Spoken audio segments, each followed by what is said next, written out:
Hello, hello, good evening. It's Monica from Life is Art and Scrap. It's almost Monday. Let's create. I'm just pulling up my video here so I can see what's happening. It took a minute for it to connect. Woohoo! There we are. If you're jumping on to watch just live, just say hello or howdy, so I know you're here. And if you're watching later on replay, you can say replay. We are going to be working for the last time this month with the Cape Cod collection. And we are going to be using some papers and some stamps and a few other things mixed in for good measure. And pardon my fingernails, I didn't get a chance to get them done today.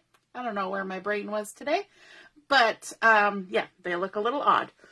They're like half there, half not there.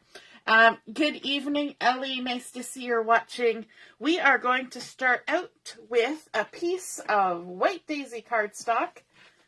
That's always exciting. And the first thing we want to do actually is to do a little bit of color addition to this. So I'm going to bring in my all-purpose mat really quickly, slide that out from underneath, and we are going to do some splattering. I'm going to be using my Bluebird ink and a clear shimmer brush actually. So let me just add some of this Bluebird onto my all-purpose mat, just like that. And grab my clear shimmer brush. Now with the shimmer brushes, you want to make sure that you shaky. You'll hear a little mixer moving around in there, shaking it up. And that gets all the nice little shimmer all mixed in and gets it ready to go so we can create. And then you can also give it a little squeeze to get some nice, good, juicy goodness coming out there. Look at that. You can make any color you want with a clear shimmer brush and some ink. And so we'll get some yummy goodness going there. And then we're just going to go ahead and do some splattering on the bottom here. We're going to just kind of get some splatter everywhere. And it probably is going to go everywhere because the shimmer brushes have a tendency to do that. But we're just going to get some lovely, shimmery, splattery goodness down there. And then might as well add some up here as well, and a little bit down the side over here, just to say we got a little bit here and there.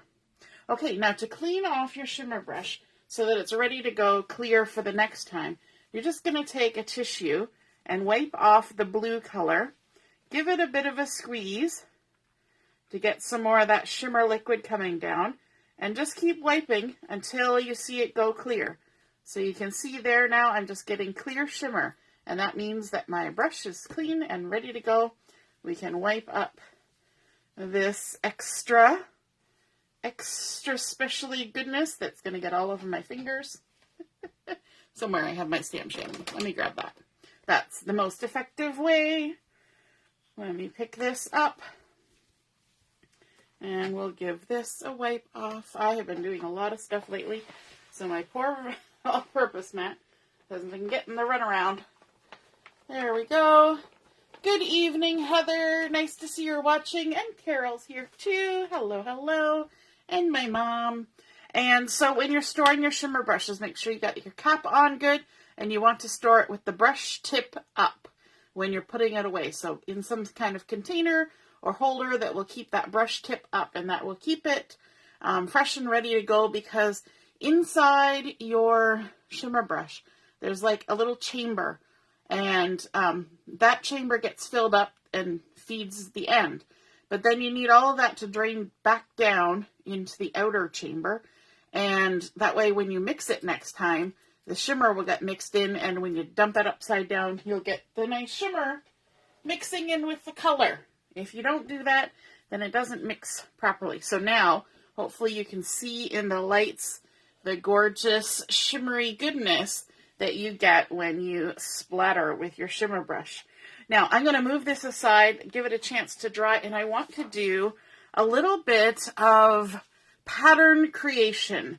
the first thing that we're going to do is we're going to do some heat embossing. We haven't done that for a while.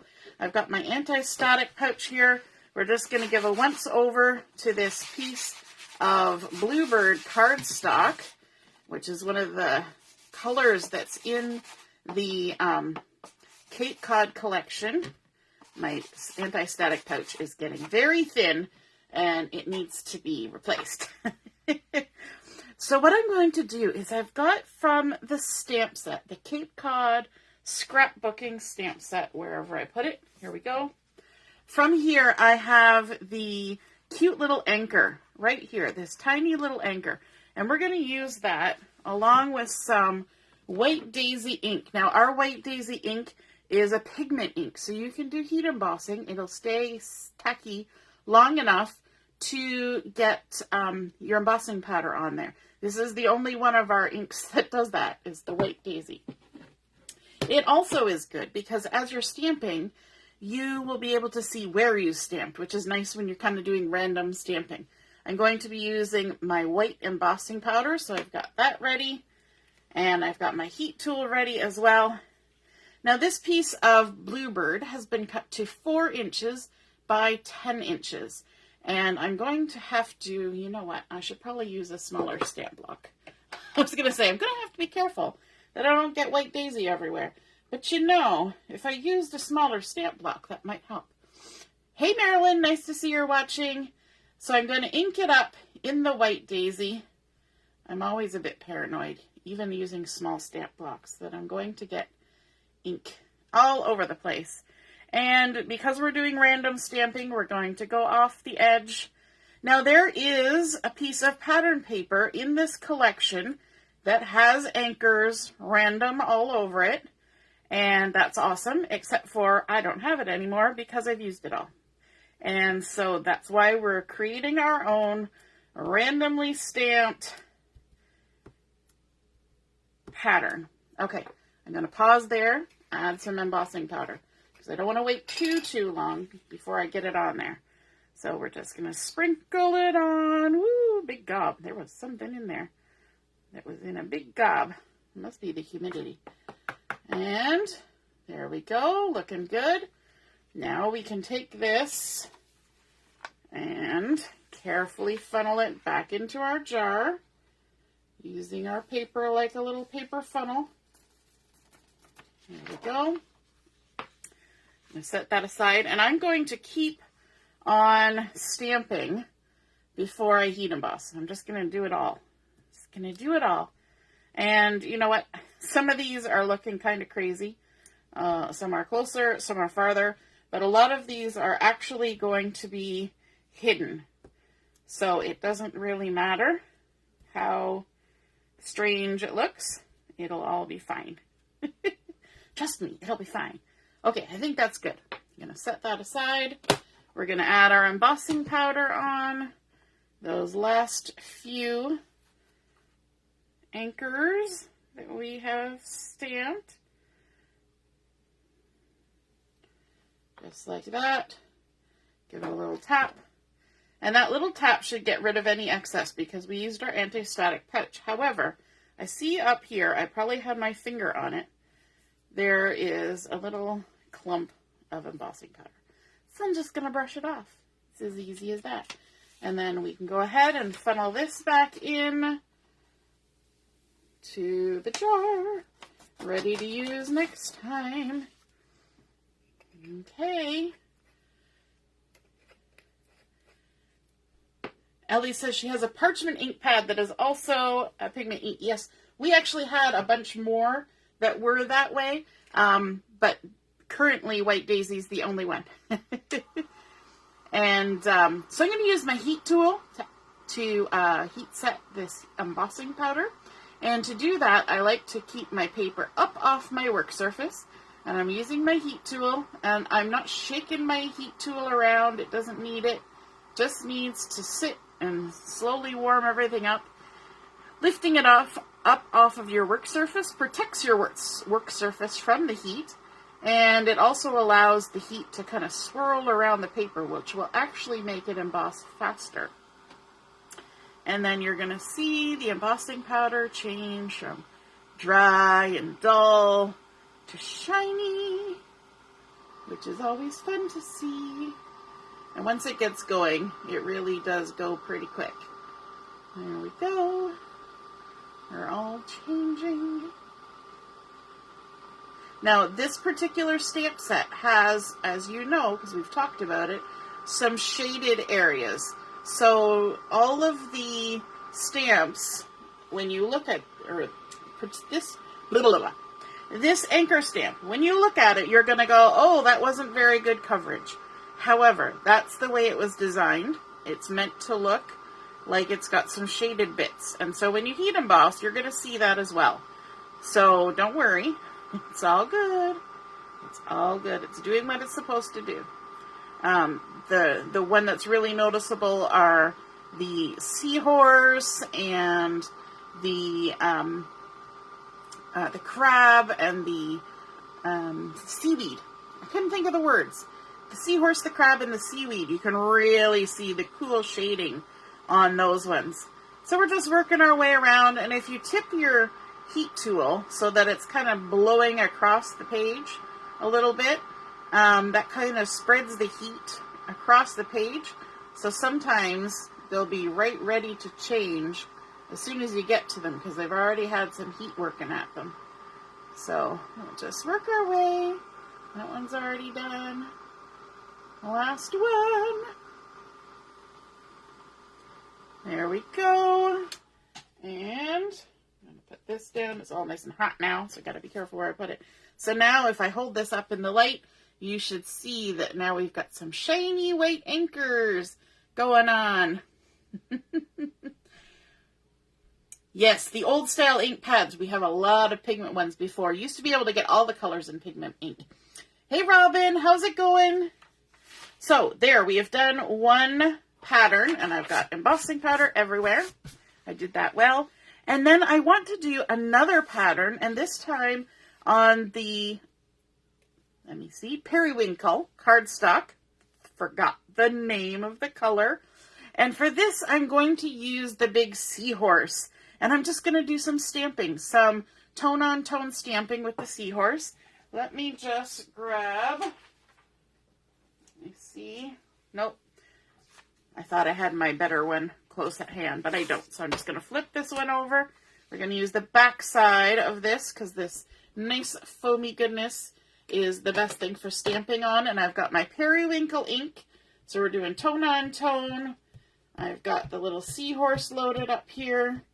And we're going to stamp off the edge because we want our paper to look like it was cut from pattern paper. So whenever you do that, you want to stamp off the edge, and we'll just go ahead and add some lovely seahorses. Isn't that so cool? You can see the great shading that they've got going on with these stamps, where there's some dark lines and some lighter lines. And I've got my scratch paper there to collect up any excess ink because I'm stamping off the edge. I didn't do that one very well, but I don't think that one will even get seen. There we go. And I'm going to do another one. We're going to fill our whole paper with seahorses. I love these seahorses. I think they're so cool. I remember going to the Toronto Zoo with my kids. Ooh, I did an edge. I got the edge in the ink. Toronto Zoo with my kids. And we saw the seahorses. It was so cool.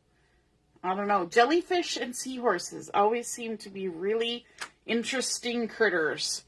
You can't look away. You gotta watch them. Just make sure I haven't got the edges in there. And just a couple more.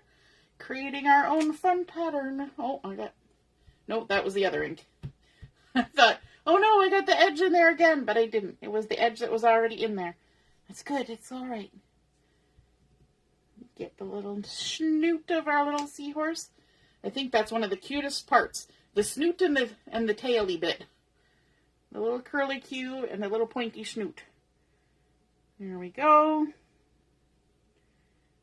I think he's so sweet. I think one more. Try not to get ink everywhere. Just right there. I think that's all we need. Fun. I think that's super fun. I'll give that a wipe off later. And so we have created 2 of our own patterns ready to go, and we're going to combine it with some other ones. Let's bring back in our base page that we splattered with the clear shimmer brush, and then dunked it in the Bluebird ink. I'm just waiting for a second for the camera to catch up with me so I can center this and make sure you can see the whole thing. Hey, Marilyn. Did I say hello already? Hello again. I can't remember. All right. It's slowly catching up. Okay, we'll go from there. All right. Besides our embossed pattern and our stamped pattern, we also have 2 other patterns, and that's because I have some of the bulk paper. And so I had these 2 patterns left because I have a whole bulk paper. Hey, Kimberly. Oh, Marilyn says she put hello twice. No worries. That doesn't bother me at all. So we're going to start by putting our little anchors over here on the one side. Let's flip it over and grab some adhesive. Do I have adhesive? I have adhesive. I knew I got it, adhesive. And we're going to just add some adhesive to the back, like so. Remove the backing.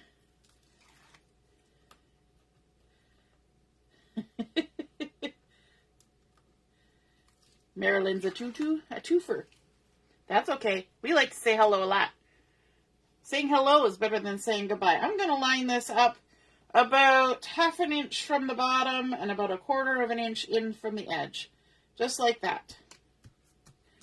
And you are actually going to see where I got this pattern design from in a day or 2. On the 1st. I'll post some things that I've made, and you will see that this pattern was used for something else. and you'll know where I got it from. So I did not come up with this layout per se myself. It was part of a project that the makers were working on, and yeah, so I'm just using different papers and different ideas with it to make it work for me. Now I'm going to come up about 1 inch and maybe a couple of inches in from the edge, and we're just going to kind of put it on a bit of an angle like that. Then we're going to come in with our seahorses. Look, I tried one on the back just to see if I like the effect. You get to see all this, all the test runs. I was trying to decide if I wanted to use the true color side of the Periwinkle or the light side. This was the light side, but I decided to go with the true color side. And then this one, we're going to put right about there. We'll put it on a little bit of an angle, kind of like that, just for fun. And then this last one. So these pieces are all cut to the same size. 4 inches by 10 inches. And I think it's just super fun because we're filling up our page with all the same stuff here, or all the same size paper. So, you know, when we do our scrap it, don't stash it event, we always have to roll for a dimension of paper, and you have to include at least one of those. Well, if it's a good one, you could include it more than once. All right, and then this last one, we're going to come over here. We're going to come about 1 inch, inch and a bit, 1 1/8 up, and then about 1/4 inch in from the edge, so that kind of matches what's happening over here. We'll kind of put that straight. So our outside ones are kind of straight, our inside ones are kind of crooked, and I probably could have moved those up a little bit farther, but that's okay. I'm liking them as they are. It did kind of cover up a lot of our splattering, though, didn't it? You never know. We might have to do a little bit more just for fun. But we still do have some of it. And actually, I was really impressed because the splattering came out in nice sized blobbies. And sometimes it doesn't do that. Sometimes it's just teeny tiny little spritzies. But these ones were actually impressive. All right, so now what I want to do is I want to bring in some photos. And the photos that I'm going to be using for this layout are some photos taken at a pool. I believe this was at a pool where my mom and dad used to take our boys winter camping at a hotel here, well, just south of here in Mississauga. And so we've got some pictures of them in the pool, and the colors seem to work really well with what was going on here, even though it is not, you know, typical beachy type things. Doesn't matter. Can still be used. And we're going to do our matting in the toffee, which is one of the coordinating colors as well. Now, I like to tell you a little bit about why I'm putting my photos where I'm putting my photos. And I want the big one in the center. That helps. Also, it's like the action shot. You know, the super duper one. Here's Justin jumping in the pool. Dad's about to catch him. And then over here, we've got this one of Joshua and Sean together. And Sean is looking off this way, and Joshua's kind of looking out this way. So putting this one over here would make Sean look like he's looking off into, off into the ether. But when I put him over here, he's looking at everything else that's happening on the page. And then this one's Justin's kind of looking up and towards the camera, which is very odd. Justin quite often doesn't look at the camera. But this time I managed to get him looking at the camera. So he's going to go over this way. And I think that's going to work well. So let's go ahead and add the photo mat. So the center one is a 4x6. And the mat has been cut to 4 1/4 by 6 1/4. And so we can just go ahead and center that. For those of you who are jumping on a little later. Pardon my fingernails. I did not get them painted today.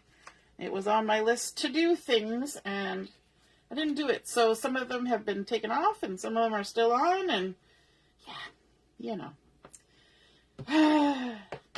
It's the weekend. What you gonna do? I got distracted. I was playing with stuff in my craft room, completely forgetting all the things I was supposed to do otherwise. Does that ever happen to you? You get playing in the craft room, and then you forget about the laundry and the dishes and, housework. Housework comes in the dictionary after crafting, as it should. And I like that quote. And so, crafting came first, and the fingernails didn't get painted. All right, so this center one, we're going to go ahead and stick this on. And we're going to kind of center it. And we're going to put it straight on. And we're going to kind of bump it up from the bottom because we got some stuff that's going to happen down here. So let's see. We're 4 1/4, so it's kind of straddling the 6-inch. And we'll put it right about there. There. That's a technical term. A really technical measurement. There. Right about there. That ought to do it. And then these two little guys on the side, we're going to put those straight on as well, but we're going to bump them up a little bit higher than the one in the center. Just because we can. There we go. Justin's swim trunks kind of match that Bluebird color that's going on. And the water in the pool kind of matches this sort of lagoony goodness that's going on. And then the edging and things around the pool kind of went along with that toffee color. So that's why I brought in the toffee color. Even though this is a beachy thing. And, the toffee is usually sand. There's no sand in here. At least I hope not, because it's pool. Right? But we can still use those colors and make it work. All right, now I need a title for my layout. And so for my title, I'm going to scooch this out of the way. I've got a piece of white daisy that I've cut out at 1 1/2 inches. I'm going to flip this back over for a stamping surface. And I'm bringing in the Moxie alphabet stamp set from the core catalog. And I don't think I've showed anything yet created with this stamp set. But I was thinking of the title Splash. I don't know about you, but that seemed to go with what's about to happen, judging by that center photo there. And you can see that I have cut this really long. And that's because I didn't want to have to worry about centering a word. Anybody else like that? They just don't want to have to deal with having to center a word? Yeah, so that's me. So I'm just going to take the letter S, and I was going to use a 2-inch block, but actually I prefer to use a longer block when I'm trying to get letters in the right spot, because then my fingers are out of the way and I can see everything. With a 2-inch block, my fingers are always in the way. So I'm going to season that up. And I've decided to use the Lagoon because that was part of our colors of our paper in there. And it's a nice sort of variant of whatever else is happening on the page. It'll go with the watercolor, hopefully. And so I'm going to leave a little bit at the end and try to center it somewhat. And stamp. Ooh, didn't that turn out nice? Now, somewhere I do have my stamp chamois that I forgot to get wet again, so it's semi-dry, but it will do the trick for now. And always, these are pretty new. Always be careful about taking them off the carrier sheet and off the block. So that was our S. We're going to have to come back to it, but I'm going to have to do it in order. Let me just scooch that out of the way. Now we need a P. Again, walking it off the carrier sheet, lining it up on the block. Now, there's an interesting thing about this stamp set, and that is that all of the consonants are uppercase, and all of the vowels are lowercase. So if you don't like variety in your letters, then this might not be the alphabet for you.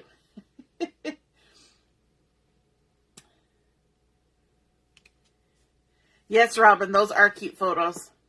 I don't know, when your kids get older, they start looking a little less cute at the pool. But back then, they looked so cute.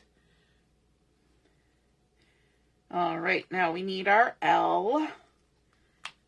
I'm kind of working off the edge of the screen there, but I'm just peeling them off. I'm sure you can envision what that looks like. Seasoning these up, and the reason you want to season them is because that helps to take off the factory inks, or the factory oils, replace them with your skin oils, which somehow is better for stamping than factory oils. And it lets the ink get a nicer coverage on the stamp. That's the word, the stamp. I don't know why that was so difficult. Yes, Mom, it's been a long time since we did winter camping, hasn't it? I don't think Julia ever did winter camping, but Julia did a lot of RV camping. So that is super fun too. And then the A. So now you can see what I was saying about the vowels are lowercase.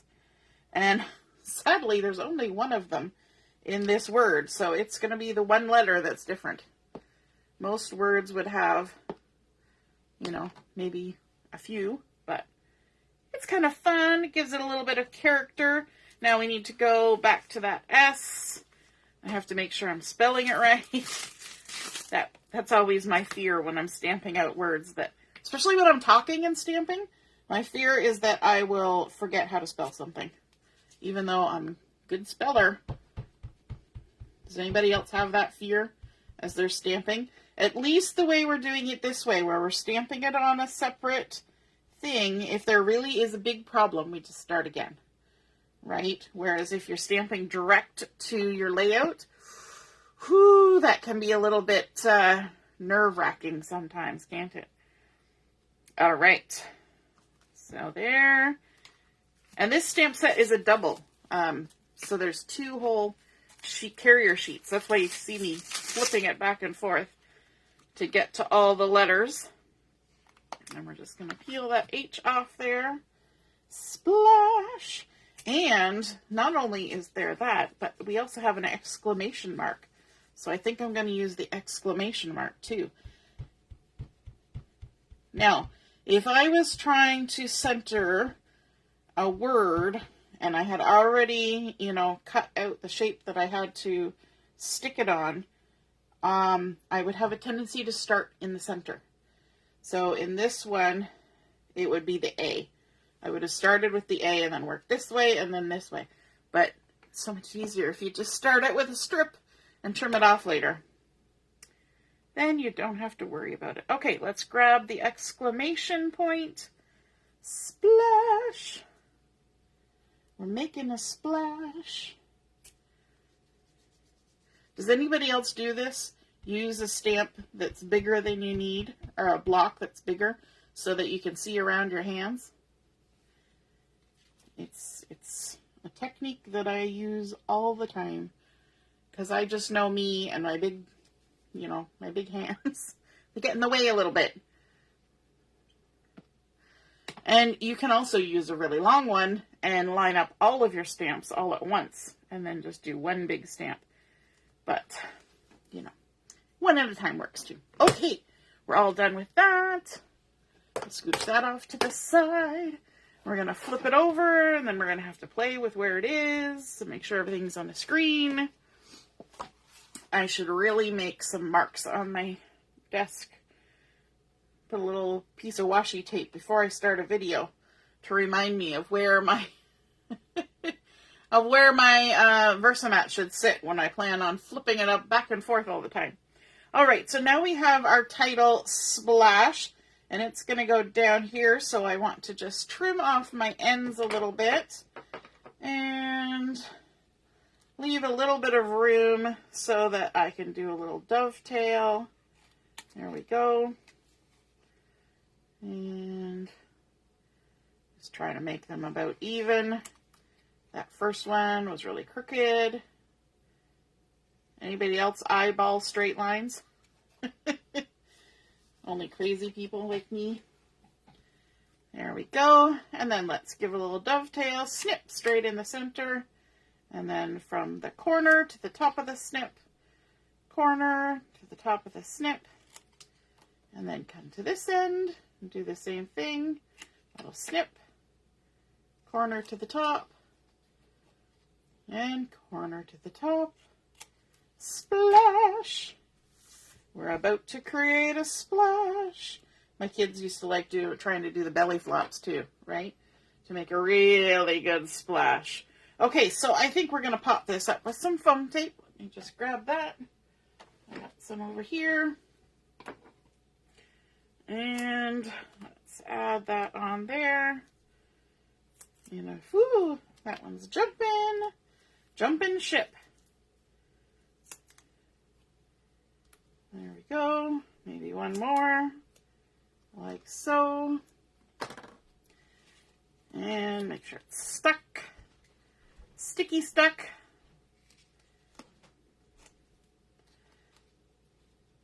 Do you guys remember, did you ever do this as a kid or as a parent? You know, stand there and wait for them to like careen into you from the side of the pool. Oh my goodness. The number of times you get like an elbow up your nose or a foot in your shoulder blade, or not your shoulder blade, your what's the thing on the front? Your collarbone. Yeah. It's a very dangerous position to be in sometimes. Right there. And they're all like, you're going to catch me, right? Yeah, I'm going to catch you. If I don't catch you, you're going to smack right into me. So I'm going to catch you. Because I don't really want you smacking into me. All right, now, I didn't take a look to see if there was anything else in this. Nope, you know what? I think most of these are a little too... I'm just going to take a quick look at the acrylics. I didn't have a chance to think about whether I wanted anything out of here to be added on. Oh, we've got the little seahorse. That could be cute. That really could be cute. Because we got our little seahorses happening here, right? We could add, he looks better over here because he stands out a little bit.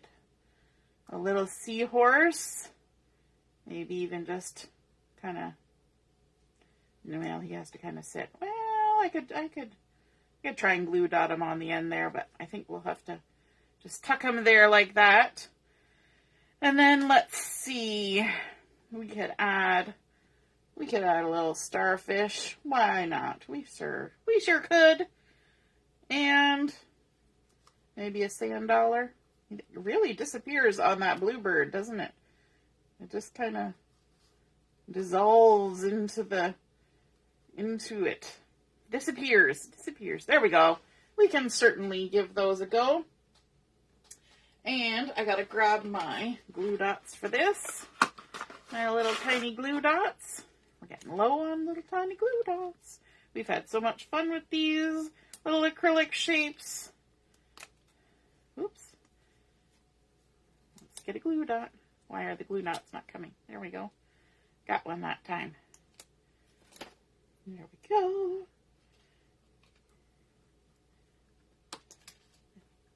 So cute. I love the little seahorses. Can you have seahorses as a pet? My husband's probably not allergic to seahorses. That would be interesting to find out. But I imagine they take a lot of work. And we had a fish before, and he wasn't always the best taken care of fish. So perhaps we should not be seahorse parents. We'll keep our actual kids going and leave the seahorses to the experts. There we go. And then I also wanted to bring in some of the blue dots to add a little bit more splishy splash. And I actually have a whole bunch in here. I must have taken 2 packs and stuck them into one. Let me see if I can find my little lifter. There it is. And I'm thinking just the round ones, because then they'll kind of pick up what's happening with our little bit of splattering that's happening down here. So let's add a couple little guys down here, like that. Some little Bluebird splashies. We can add some over here as well. Oops. I know it kind of disappears on there, but that's okay. It's giving a little bit of shine and a little bit of something else going on. We'll put one down there. And we'll put one up there. And then we'll grab another sheet. This is the good thing about having multiple sheets, is that we can go ahead and grab them from all over the place. So let's put one there, and one there, and one there. Just like that. I think that is sufficient. Alrighty, so there we have our completed layout. We started out by splattering with some of that Bluebird ink and the clear shimmer brush down at the bottom. And I could totally come back in and add more of those if I feel like it. And then we layered up some pattern paper along with our Bluebird with the white heat embossing and our Periwinkle with the tone-on-tone stamping with the seahorses. Look at that. We did all that stamping, and really you can only see a few. I didn't have to do all that stamping. I should have paid more attention. But then we carried that seahorse through with the acrylics there, adding in our photos in a nice arrangement going across the center using that toffee as a contrast color. And then, of course, a really big Moxie alphabet splash, just because you know that as soon as this guy hit the water, there was going to be a splash. And then a few little Bluebird dots from the Blue Dots collection. I hope you guys enjoyed seeing that layout come together. And, hint, hint, wink, wink, nudge, nudge, you're going to see this exact same layout, but as a 2-page layout in just a day or two with something new that's coming out. Alrighty. have a wonderful rest of your weekend and a wonderful week ahead. We'll see you again soon. Toodaloo. Bye.